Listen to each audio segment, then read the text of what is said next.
Biafra Navy Liberation Army in a very heavy battle with Nigeria and Cameroon army. ASARI DOKUBO in tears as the Igbos call him pig. He panic. No be small thing dey happen o. Biafra Liberation Army don send a strong message to Tinubu and all the politicians in Biafra land. Welcome back to Balabas Gist, my people. If na today na the first day wey dey come across this wonderful channel, what are you waiting for? Don't forget to give us a follow so that you go get our quick update as e dey hot na so we dey bring and dey come. You don't subscribe to our YouTube channel, or you run go subscribe to that channel because you will not like to miss anything where this channel they bring up. My sister, my brother, my people, una welcome to for today. No be small thing they happen. Oh, they say no be small battle. Small battle they happen. We go read that the thing for you. May you hear wetin they go on. We go take them small one after the other. May we first go update our people wetin they go on for our seaside.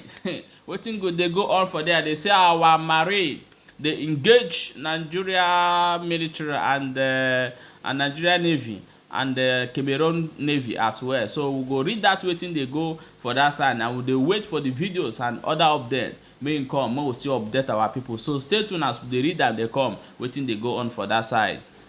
Breaking news: the Black Marine of the Biafra Coast Guard has engaged both the Nigeria terrorists and Cameroon counterparts as they are trespassing to the Biafra territory Biafra waterway. The security of the Biafra Coast Guard will be raised to a high level in the days to come. My people, my break and down for where we would understand. They say that the Nigeria Navy and the Cameroon Navy joint force are engaging the Biafra Coast Guard. So this thing they happen, so they bring and they come na see they happen. So shortly when this information break out, the PM Biafra government in exile will be Simon Ekpa. He come outside say he go raise more security for that side. Say make the battle for there. Say no be small thing they happen.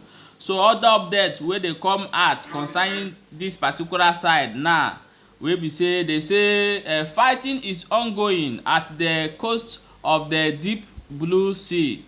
Our gallant Black Maria are on the two fronts joint border facing a heavily battle with Nigeria Navy and Cameroon Navy as well in that particular side. And they say no be small thing, no, say right now warship now these people want take fall in. May they fight our Biafra marine that for that side. Say Nigeria this thing Navy want bring their warship for the seaside. No be small thing.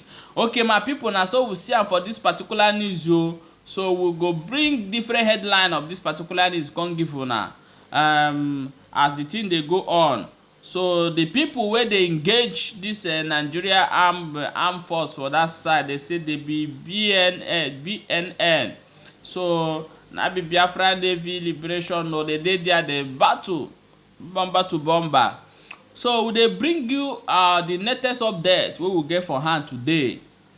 Now they say one Nigeria man where they call ASARI DOKUBO. One Nigerian man where they call ASARI DOKUBO, he don't cry come outside for interview where they do am. Say why he dey attack the Igbos? ASARI DOKUBO say no, he dey attack the Igbos because Igbos they call am terrorists. They say Igbos say be pig. And I be that pig where they for up there. Now they see.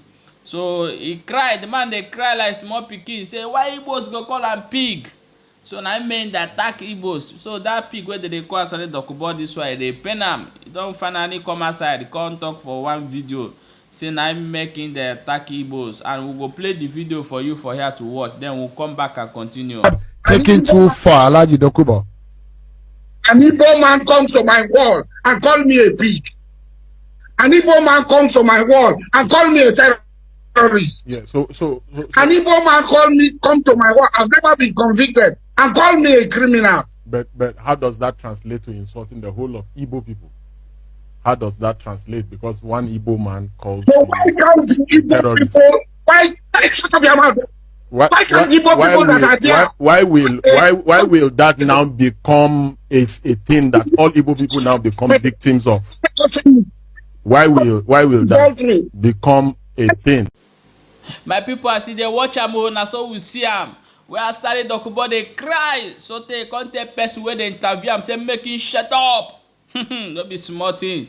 The man provoked. So if you know say na you dey call ASARI DOKUBO pig, abeg make you add am big pig like this, him go get sense because the man don too much for him body. No be small thing. So na so we hear am and say na so we say we bring am come give una the anger of ASARI DOKUBO when they abuse the Igbos, but no be saying the abuse we keep am quiet.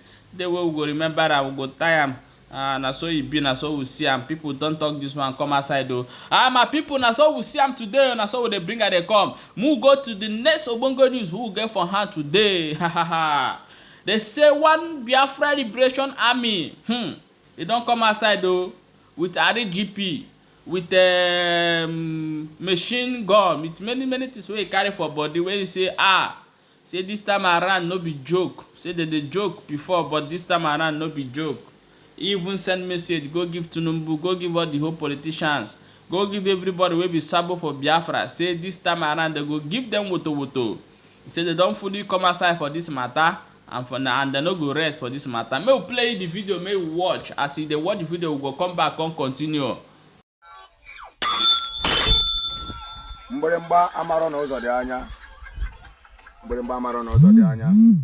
I want to thank each and every one of you that have been putting more effort to make sure that we restored Biafra.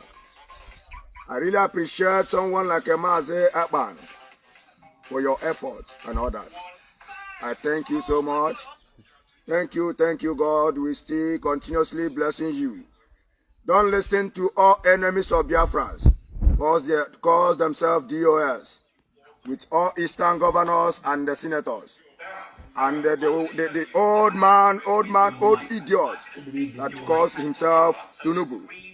Tinubu, listen very carefully. This is a strong message to you. We are Biafrans, and we are fully ready for you. Do you think you and Buhari, do you people think that all Igbos or yes, my people know, as you hear am, na so we see am for this particular matter. You don't hear am when they talk, say they no go agree again, no, say a lot of things don't happen, say this time around, and either they restore Biafra or we go for no be small thing. So my people, na so we hear am today, na say we bring am come. Abeg, no forget to share this video. Share this video. People need to see wetin dey go on, because some media for Nigeria no dey carry am. Share the video so that our people wey dey anywhere where they dey, they go also know how to protect themselves as well. Na be information na key o. No remember. If you like, no remember. Remember say information na key. Information na key. Wetin you know better say you pass where you no know. They come colobin you for one side. So abeg, no forget to follow this channel for quick update, and no forget to share this video as well. Subscribe to our YouTube channel. Welcome back to Balabas Gist. Information na be key. Thank you for watching.